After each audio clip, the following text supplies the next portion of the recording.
soyayya za mu ci ribar so.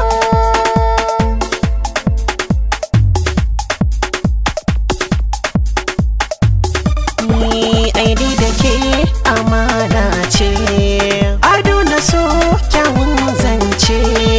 Aini da kai amana ce, ado na so kyawun zance.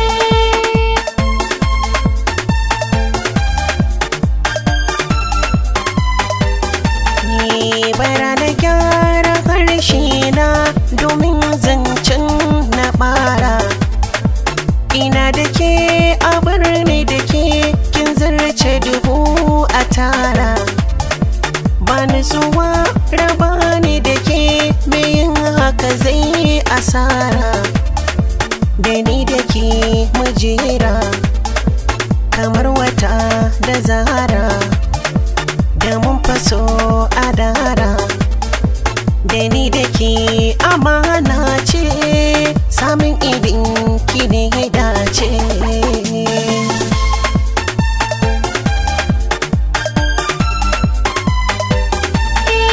Abinda zai taɓa mini rai na tsoraci yin fushinka, mai sanya gane na kubuce ya furta batun na barka.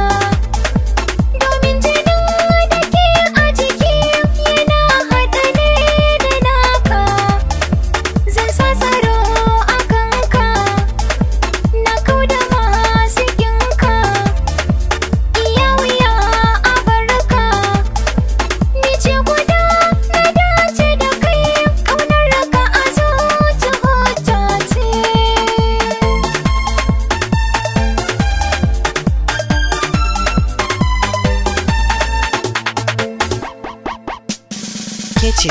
Kece ni ne ke.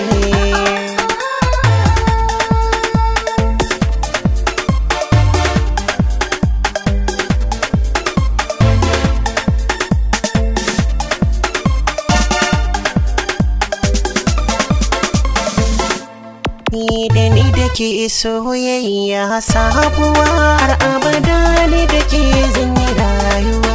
Ni da kai soyayya sabuwa, na buɗe shafi biyu ta rayuwa.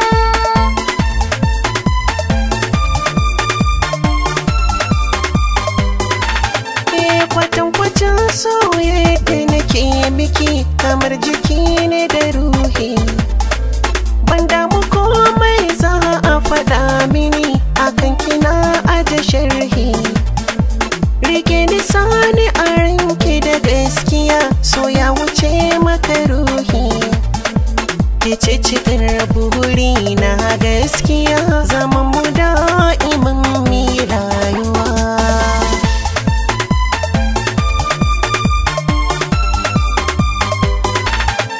Dole jini da hanta yayi gudu, ni da kai zo na zauna. Kar da ka bar ni na sha wahalar zama, zuciya ta yi kuna. Da ni da kai mu kyautata rayuwa, mi zama na amana. Kai ne ka zama madubi na gani, da ni da kai mu cika raba ɗan uwa. Da ni da ke soyayya sabuwa, har abada ni da ke zan yi rayuwa. Ni da kai soyayya sabuwa, na buɗe shafi biyu ta rayuwa. Ni aini da ke amana ce.